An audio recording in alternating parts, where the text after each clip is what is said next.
India speaks daily में आपका स्वागत है। इंडिया स्पीक्स डेली को सब्सक्राइब करें, इसके बेल आइकन को जरूर दबाएं। ज्वाइन बटन के जरिए आप इसकी सदस्यता जरूर लें और यदि इसका कंटेंट आपको गुणवत्तापूर्ण लगता है तो आप 100 रुपीज़ पर मंथ का सब्सक्रिप्शन जरूर पे करें।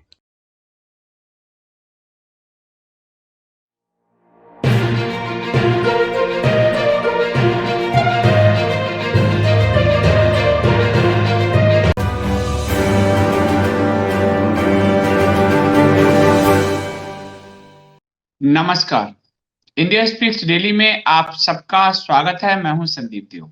टेलीविजन का जो टीआरपी जारी करता है बार्क, उसने एक बड़ा फैसला किया है और उसने न्यूज चैनलों की रेटिंग पर 3 महीने की रोक लगा दी है। बार्क ने ये जो रोक लगाई है वो फिलहाल जो विवाद हुआ था कि एफआईआर में इंडिया टुडे का नाम है कि इसने पूरी तरह से टीआरपी को मैनिपुलेट कर रही है। बार्क की जांच में इंडिया टुडे आज तक का अंग्रेजी चैनल 5 लाख का जुर्माना लगाया गया। हंसा रिसर्च जो इस पर रिसर्च करती है, जो इसको मॉनिटर करती है, बार्क ने जिसको ठेका दे रखा है, उसकी जांच रिपोर्ट में स्पष्ट हुआ कि इंडिया टुडे फर्जी टीआरपी करती है। 40-42 हजार करोड़ के विज्ञापन बाजार में सबसे अगुआ बने रहने के लिए, धंधा चलाने के लिए।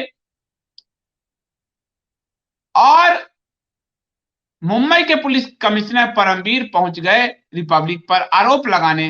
रिपब्लिक ने वो सारे एफआईआर से लेकर, बार्क की रिपोर्ट से लेकर, हंसा रिसर्च से लेकर सारी रिपोर्ट बाहर कर दी। अर्नब गोस्वामी ने मिर्ची ऐसा लगा कि बौखला गए। अब इस पर जो ब्रॉडकास्ट ऑडियंस रिसर्च काउंसिल यानी बार्क ने कहा कि अगले 3 महीनों के लिए टेलीविजन की साप्ताहिक रेटिंग पर हमने रोक लगाने का फैसला किया है। कहा काउंसिल सांख्यिकीय मजबूती में सुधार के लिए माप के वर्तमान मानकों की समीक्षा करने और उन्हें बेहतर बनाने का इरादा रखती है और इस कवायद के चलते साप्ताहिक रेटिंग 12 सप्ताह तक स्थगित रहेगी। 12 सप्ताह माने 3 महीना, 4-12। एक बयान में बार्क ने कहा कि वह डेटा के मापन और रिपोर्टिंग के वर्तमान मानकों की समीक्षा जारी रखेगा।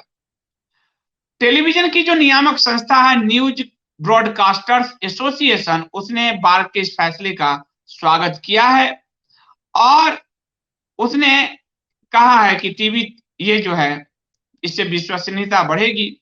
लेकिन आपको शायद एक बात नहीं पता है कि जो रजत शर्मा रिपब्लिक के खिलाफ 9 बजे कंप्यूटर की तरह न्यूज पढ़ रहा था, वो जब अर्नब गोस्वामी ने चैलेंज किया कि बुजुर्ग हो, सम्मान करता हूं, आज जब सारा कच्चा चिट्ठा खुल गया है तो इंडिया टुडे का नाम क्यों नहीं लेते? करो आपकी आज की अदालत रात वाली शो। तो रजत शर्मा चुप लगा गया। उसने इंडिया टुडे अरुण पुरी को नहीं खोला क्योंकि ये सारे लुटियंस के पार्ट हैं। अब आपको बताता हूं कि ये जो बार्क वाला खेल है, इसमें जो न्यूज ब्रॉडकास्टर्स एसोसिएशन है उसका अध्यक्ष ये रजत शर्मा ही 17 में साथ बने थे, मुझे जहां तक ध्यान है। और बाद में एक नया एसोसिएशन अर्नब गोस्वामी ने बनाकर इनको तोड़ दिया था, इनके मुंह पे तमाचे मारे थे, तब से ये लाल हरे पीले बनी। अर्नब गोस्वामी ने न्यूज ब्रॉडकास्टर्स फेडरेशन नाम से बड़ा फेडरेशन लॉन्च किया, जिसमें Republic TV, Republic Bharat, TV 9 Bharatvarsh और करीब 45 रीजनल चैनल है। ये रजत शर्मा एंड गिरोह कभी भी रीजनल चैनलों को वो मौका नहीं देता था, लुटियंस का कब्जा था। इसलिए न्यूज ब्रॉडकास्टर्स एसोसिएशन जो है इसने तर्क दिया था, जब इसने अर्नब गोस्वामी ने जब न्यूज ब्रॉडकास्टर्स फेडरेशन बनाया था, और ये बनाया था 2019 में 14 अगस्त, तो इसने तर्क दिया था कि हमारे पास जो है 70 news and current affair channel हैं, इसलिए हम ही असली हैं। अब इन असली को नकली बनाने का जो खेल अर्नब गोस्वामी ने शुरू किया था, उसी कारण ये जो रजत शर्मा है, बार्क की अभी का स्वागत कर रहा है, ठीक है, लेकिन ये रजत शर्मा ने फर्जी न्यूज चलाई अर्नब गोस्वामी और रिपब्लिक के खिलाफ। और असली एफआईआर जब आ गया, अर्नब गोस्वामी ने चुनौती दी कि एफआईआर आ गया, रिपोर्ट आ गया, उन पे फाइन भी लग गया आज तक और इंडिया टुडे पे 5 लाख का, और वो स्वीकार भी कर रहे हैं कि हमने फाइन भरा है, तब भी रजत शर्मा क्यों नहीं चला रहे? उसकी वजह है कि 19 में इसके एसोसिएशन को तोड़ने का, पूरा टेलीविजन को बांटने का काम किया, 2 डिवाइड अर्नब गोस्वामी ने, क्योंकि उनके हिसाब से ये लुटियंस सिर्फ चाकरी करते हैं, ये न्यूज नहीं करते, ये सिर्फ लॉबिंग करते हैं, और ये लॉबिस्ट हैं, इस बात की पुष्टि होती है कि बिना रिपोर्ट देखे रजत शर्मा ने बिना एफआईआर देखे रिपब्लिक के खिलाफ खबर चलाई। आपको इसी इंडिया स्पीक्स डेली के यूट्यूब चैनल पर वीडियो पर मिलेगा। मैंने रजत शर्मा से सवाल पूछे थे कठुआ पर कि आप लोग बिना फील्ड में जाए रिपोर्टिंग कैसे करते हो?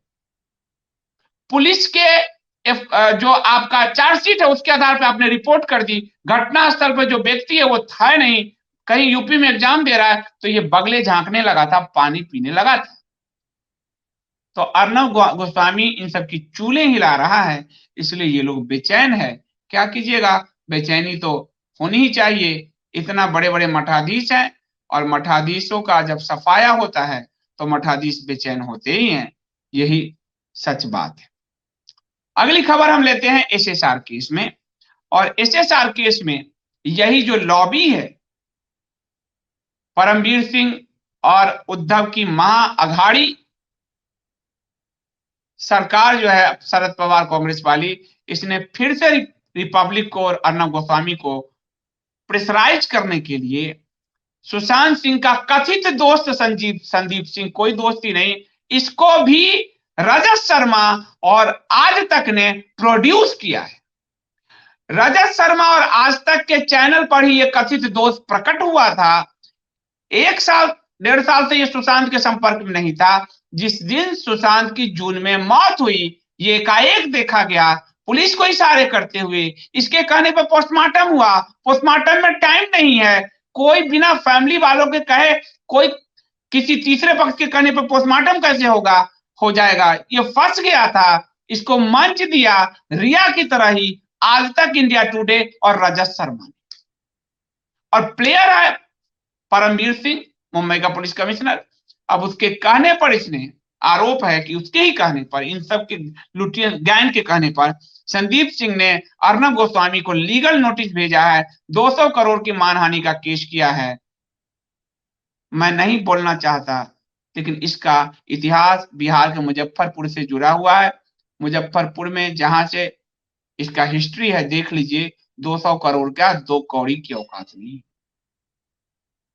कहना नहीं चाहिए किसी की बैकग्राउंड में, लेकिन देख लीजिए कहां से पैसे बना लाता था और कैसे ये फिल्में बनाता था।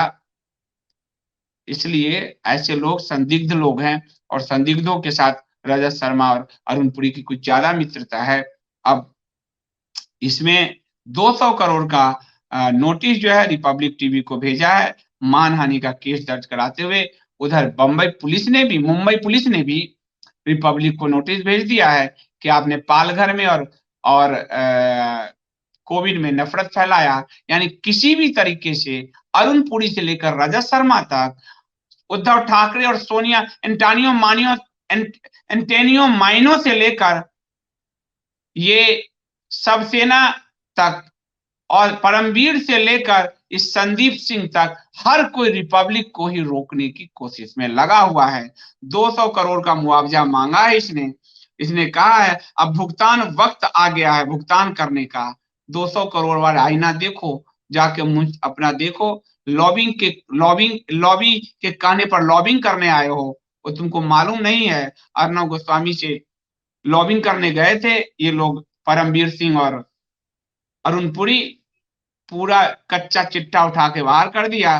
तुम्हारा ऐसा कच्चा चिट्ठा बाहर करेगा कि बाप बाप करते फिरोगे। इस बात का जो है अच्छे से इस पर अर्णव गोस्वामी इस पर बहुत अच्छे से संज्ञान ले लेगा, 200 करोड़ क्या देगा, तुम अब नंगा होने के लिए पूरी तरह से तैयार हो जाओ। सुशांत में ही मामले में एक और चीज हुई है, उस पे भी रिपब्लिक की रिपोर्ट के कारण हुआ है। दिशा सालियान जो सुशांत की पूर्व मैनेजर थी, उस मामले में सीबीआई बुधवार को दिशा सालियान के मंगेतर रोहन राय के घर पर गई। सीबीआई रोहन राय से आज तक मुंबई पुलिस ने कोई पूछताछ नहीं की थी। रोहन राय पर खुलासा रिपब्लिक ने ही किया था और ये रहा वो, और नीतीश राणे ने सवाल उठाए थे कि अभी तक दिशा की मौत के बाद उसकी मंगेतर रोहन राय से क्यों पूछताछ नहीं हुई। तो आज, और जब बिहार में ये बात हुआ,